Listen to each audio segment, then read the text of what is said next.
Breaking news आ रही है। 2023 में रूस की सेना 2 लाख सैनिकों के साथ यूक्रेन पर हमला करेगी। ये दावा यूक्रेन की सेना के चीफ और वहां के रक्षा मंत्री दोनों ने किया और आशंका जताई कि रूस नए साल के शुरुआती महीनों में ही यूक्रेन की राजधानी कीव समेत पूर्वी और दक्षिणी हिस्से में बड़ा हमला करेगा। इससे पहले रूस यह ऐलान कर चुका है कि वो क्रिसमस के मौके पर भी युद्ध नहीं रोकेगा, जबकि ज़ेलेंस्की ने अपील की थी क्रिसमस के मौके पर रूस शांत हो जाए और उसकी सेना वापस चली जाए, लेकिन रूस ने साफ कर दिया कि वो जंग नहीं रोकेगा।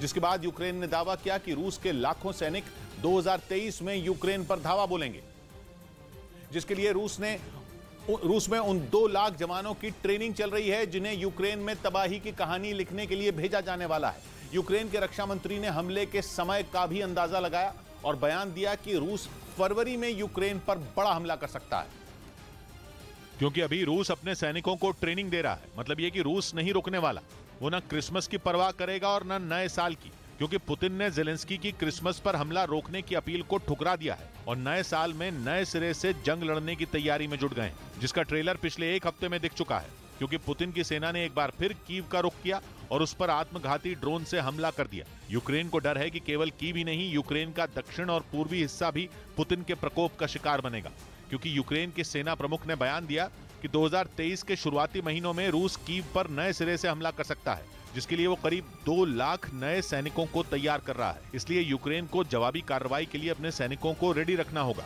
क्योंकि 2023 में रूस 100% तैयारी के साथ वार करेगा। यूक्रेन के सेना प्रमुख को लग रहा है कि इस बार रूस का पहला टारगेट कीव होगा, क्योंकि पिछली बार यूक्रेन की सेना ने रूस की सेना को कीव में घुसने से रोक दिया था और इस बार पुतिन सारी कसर पूरी करेंगे। यूक्रेन के सेना प्रमुख का यह बयान उनका डर दिखाता है। जो सच हुआ तो अगले साल फरवरी में यूक्रेन की तबाही की एक नई कहानी लिखी जाएगी। हालांकि यूक्रेन रूस की इस तैयारी को उसकी बौखलाहट से जोड़ रहा है, क्योंकि जंग के 10वें महीने में भी यूक्रेन और रूस की सेना के बीच चूहे बिल्ली का खेल जारी है। यही नहीं, यूक्रेन का साथ देने वाले नेटो और यूरोपियन यूनियन भी रूस पर दबाव बनाने का मौका नहीं छोड़ रहे, क्योंकि यूरोपियन यूनियन ने रूस पर दबाव बनाने के लिए नए प्रतिबंधों का ऐलान कर दिया, जिसके लिए 27 देशों के राजदूतों के साथ कई दिनों तक बातचीत की गई।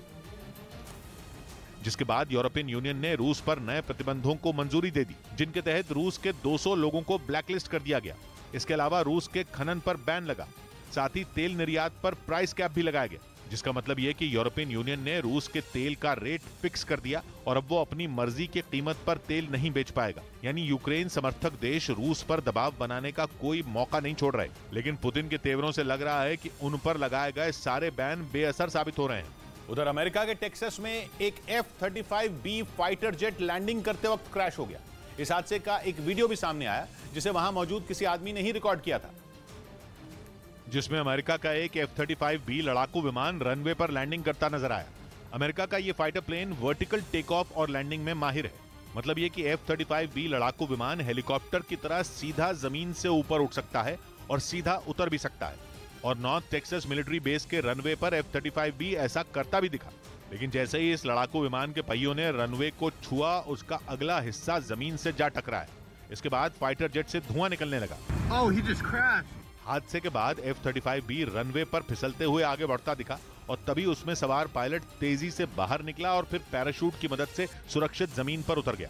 It was hovering down and then it bounced, lost balance. बताया गया कि F-35B लड़ाकू विमानों में खास बदलाव करके इन्हें वर्टिकल टेक ऑफ और लैंडिंग के लिए तैयार किया गया है। यही वजह है कि इसे बनाने वाली कंपनी लॉकहीड मार्टिन इस हादसे की जांच में जुट गई।